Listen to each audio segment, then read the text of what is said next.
आज 9 एप्रिल 2025 रोजी reserve bank of इंडियाची पहिली मौद्रिक धोरण समिती बैठक वित्तीय वर्ष 2025-26 साठी झाली. ही बैठक 7 ते 9 एप्रिल दरम्यान आयोजित करण्यात आली होती आणि त्यानंतर आरबीआय गव्हर्नर संजय मल्होत्रा यांनी आज सकाळी 10 वाजता धोरण जाहीर केले. या बैठकीत रेपो दर, आर्थिक वाढीचा अंदाज, चलनवाढीचे नियोजन आणि जागतिक आर्थिक परिस्थितीवर चर्चा झाली. या धोरणाचे महत्त्व विशेष आहे कारण सध्याच्या जागतिक आर्थिक अस्थिरतेमुळे, उदाहरणार्थ अमेरिकेच्या व्यापार निर्बंधांचा परिणाम आणि देशांतर्गत आर्थिक परिस्थितीमुळे सर्वांचे लक्ष आरबीआयच्या निर्णयाकडे लागले होते. खालीलप्रमाणे या धोरणाचे प्रमुख मुद्दे आणि गव्हर्नरांनी मांडलेल्या बाबींचे सविस्तर वर्णन आहे. एक, रेपो दर आणि धोरणात्मक दृष्टिकोन.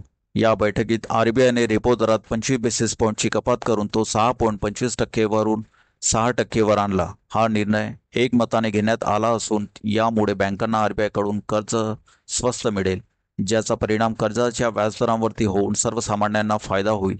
गव्हर्नर संजय मल्होत्रा यांनी सांगितले की गेल्या फेब्रुवारी 2025 मध्ये रेपो दर 6.50% वरून 6.25% वर आणला गेला होता आणि आता पुन्हा कपात करून आरबीआयने न्यूट्रल दृष्टिकोनातून अकोमोडेटिव्ह दृष्टिकोन स्वीकारला आहे. याचा अर्थ असा की आता आरबीआय आर्थिक वाढीला अधिक प्राधान्य देईल आणि गरज पडल्यास पुढील काळातही व्याजदरात कपात करू शकते. मल्होत्रा यांनी यामागचे कारण स्पष्ट करताना म्हटले की सध्याच्या जागतिक आणि देशांतर्गत आर्थिक परिस्थितीत संतुलन राखणे गरजेचे आहे. चलनवाढ नियंत्रणात असली तरी आर्थिक वाढीला चालना देण्यासाठी ही पावले उचलणे आवश्यक आहे. हे धोरण बदलणे हे सूचित करते की आरबीआय आता चलनवाढीपेक्षा वाढीवर अधिक लक्ष केंद्रित करत आहे. 2. चलनवाढीचा अंदाज, इन्फ्लेशन आउटलुक. चलनवाढ, इन्फ्लेशन हा आरबीआयसाठी नेहमीच महत्त्वाचा मुद्दा राहिला आहे. गव्हर्नरांनी सांगितले की वित्तीय वर्ष 2025-26 साठी चलनवाढीचा अंदाज 4.2 ठेवण्यात आला आहे, जो मागच्या वर्षीच्या 4.8% पेक्षा कमी आहे. तिमाही आधारावर हा अंदाज असा आहे: तिमाही 1 4.5%, तिमाही 2 4%, तिमाही 3 3.8%, तिमाही 4 4.2%. या अंदाजामागे कारण देताना मल्होत्रा म्हणाले की अन्नधान्याच्या किमतीमध्ये सुधारणा आणि जागतिक स्तरावर कच्च्या तेलाच्या किंमती स्थिर राहण्याची शक्यता यामुळे चलनवाढ नियंत्रणात राहील. तथापि त्यांनी हेही नमूद केले आहे की जागतिक व्यापारातील अनिश्चितता आणि अमेरिकेच्या नव्या व्यापार धोरणामुळे आयात खर्च वाढू शकतो, ज्याचा परिणाम चलनवाढीवर होऊ शकतो. त्यामुळे आरबीआय यावर बारीक नजर ठेवेल.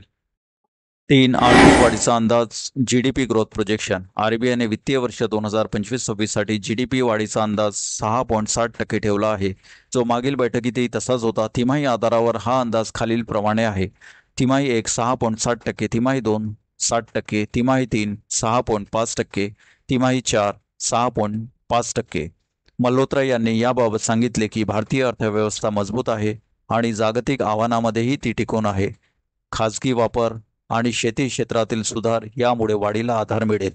तथापि त्यांनी औद्योगिक क्षेत्रातील मंदी आणि जागतिक व्यापारातील अडथळ्यांबाबत चिंता व्यक्त केली आहे.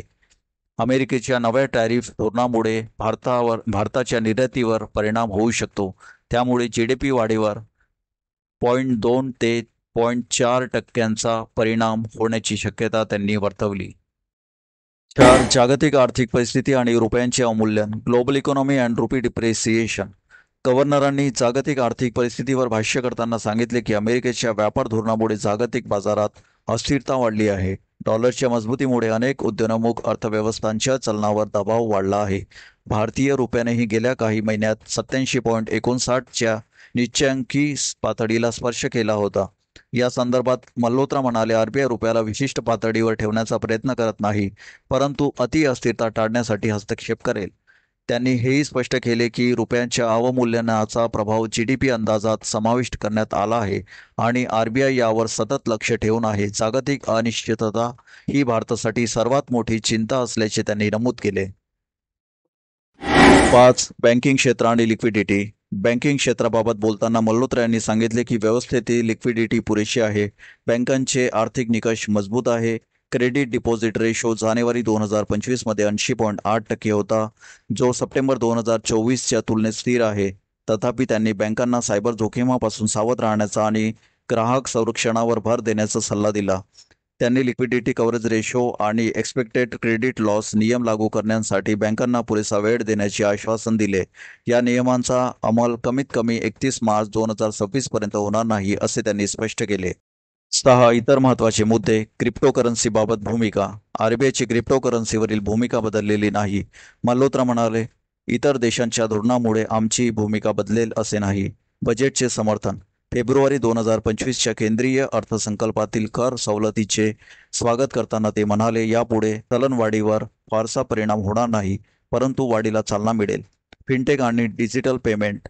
ऑनलाईन आंतरराष्ट्रीय डिजिटल पेमेंटसाठी ऑथेंटिकेशन फ्रेमवर्क AFA लागू करण्याचा प्रस्ताव मांडला गेला.